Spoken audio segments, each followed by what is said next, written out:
Welcome to this video, which is all about cravings. Why do we get them and how do we overcome them? Before we get into it, hit the like and subscribe so that I can reach more people like you and help them with their health. Let's get into why do we get cravings?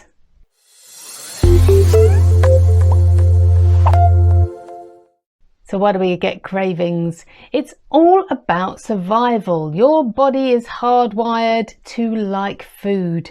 If we didn't like food, we wouldn't continue to eat and we wouldn't survive. So it has a reward mechanism. Dopamine is our reward center in the brain.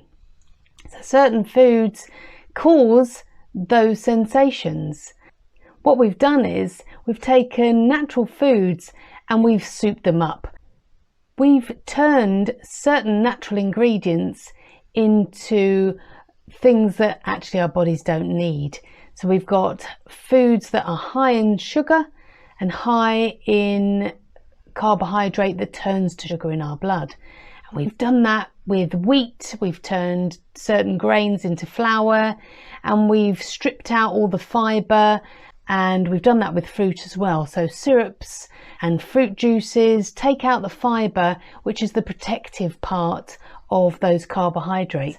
So we've made them into foods that our bodies really can't cope with quite as well as we'd like them to.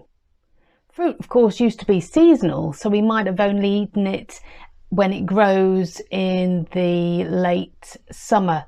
And then that would take us into the winter and we'd survive because we'd have laid down a little bit more fat. So, of course, that isn't the case now. We've got food everywhere. And the standard UK diet, of course, means that we are eating these carbohydrate-filled foods year round. And this is leading to something called insulin resistance.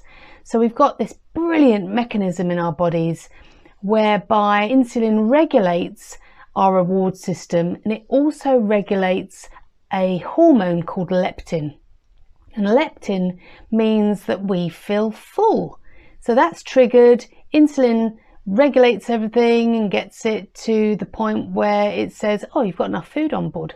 That's great. I've also been rewarded. It tasted nice and the dopamine response is then suppressed. So insulin says, I've had enough, full. So that's all good. What happens when you are insulin resistant means that that balance is upset and actually become leptin resistant. And leptin, of course, then isn't triggered, which means you feel like you haven't had enough to eat. Your reward response isn't lowered. And so you end up looking for more food and those cravings get stronger and stronger and you feel more hungry because the leptin hasn't been triggered. And so that craving is a vicious circle. So you've eaten poor food choices because that's the way we're taught to eat in this country. And then the insulin resistance comes, then the leptin resistance comes, and you are trapped in a cycle of cravings. Of course, the extremely annoying thing is that your cravings aren't for spinach or broccoli. Your cravings are, of course, for highly palatable foods. And because we've manipulated foods to make them taste absolutely brilliant and to reward us with the smallest amount of food possible, so concentrated levels of fat, of sugar, and they're chemically enhanced, of course, so that they taste better than natural foods. We then become trained to look for those foods. So when you get a craving, they're your go-to food. So cravings tend to be sweet foods or fatty, high carbohydrate foods, fast food, those sorts of things. And that's totally natural because your body wants the smallest, densest, highest in calories food reward that it can get. And that's what it will aim for. And not only that, we are trained from a very young age to want sweet foods, they're seen as a treat, so we now have an emotional attachment to them. There's so many different layers to having a craving for maybe it's an emotional reason as well as an evolution, need to eat reason.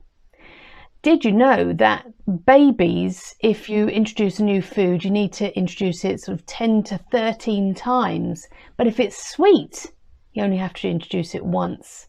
They're hardwired for sweet foods because they have an evolutionary throwback to help us survive through winter and leaner times. High sugar foods actually don't exist in nature. We've manipulated fruit, we've manipulated anything that increases that reward. So how can we actually reverse cravings? How can we stop them? Well, the first thing to do really is to become insulin sensitive again. And the way to do that is by getting that insulin response back to where it should be. And the brilliant thing is, if you take the time to change the way you eat and focus more on a low carbohydrate style type of eating, and the great thing is, of course, we include fat in that, and fat still has a brilliant mouthfeel and a reward response. So if we've got protein, fat and vegetables, you can use dairy and all sorts of eggs and things like that, you will still get the satiety hormone triggered. If you're eating those types of food, then you can reverse insulin resistance within a couple of weeks. Now you want to focus totally on health. It's not about weight loss. Weight loss is a side effect of being healthy. If you add in intermittent fasting, you reduce the hunger hormone, which is ghrelin, and you increase the leptin response. So remember, we're trying to reverse the insulin resistance, which then reverses leptin resistance. And you feel full quicker. You feel like you've been rewarded with the foods that you're eating, and you now have a balanced body.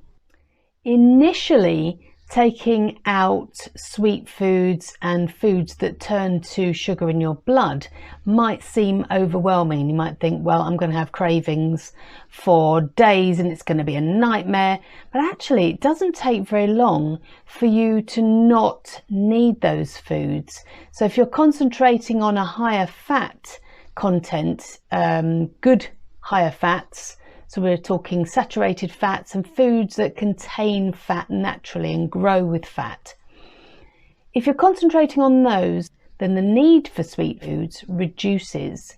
You might think that eating in a smaller time frame would increase the hunger, but it doesn't, because it allows the body to start balancing itself, it allows the body to repair itself, and it allows the brain to respond as it should. So it's not artificially being rewarded, and you're retraining your brain to like a different type of dopamine response. So you'll get more reward from exercise, you'll get more reward from feeling less bloated. The health benefits then become the reward. And that helps to lower the cravings. But the main goal is to try and taper how many of those sweet foods that you eat and the foods that turn to sugar in your bloodstream, because there's a knock-on effect all the time. So your first port of call is to reverse that insulin resistance, and that is done with a low carbohydrate way of eating, because you want to reduce that insulin response. Therefore, the cravings disappear when you are rewarded with great health. I am a self-confessed reformed sugarholic. So 10 years ago, I was very much addicted, and cravings played a daily part in my life. And going low carb and eliminating fructose from my diet has been the making of my health. Previous to that, yo-yo dieting and chronic eczema and many other things in between. And the reason I don't go back to that and the reason I don't have so many cravings is that I have a body that's pretty much balanced out. Balancing my insulin response wasn't something I was aiming for. I did that by accident early on. And it's only over the last 10 years of research, studying and getting qualifications that I understand how important being insulin sensitive really is. And pretty much any health problem that you might be experiencing will be a dysregulation of your insulin. So being insulin sensitive is your main goal. You can download the PDF that shows you how to tell if you're insulin resistant and what to do about it. The link is in the description below. So hit that and understand whether your body needs to address this situation and treat yourself to a bigger slice of life. Thanks for watching. See you next time.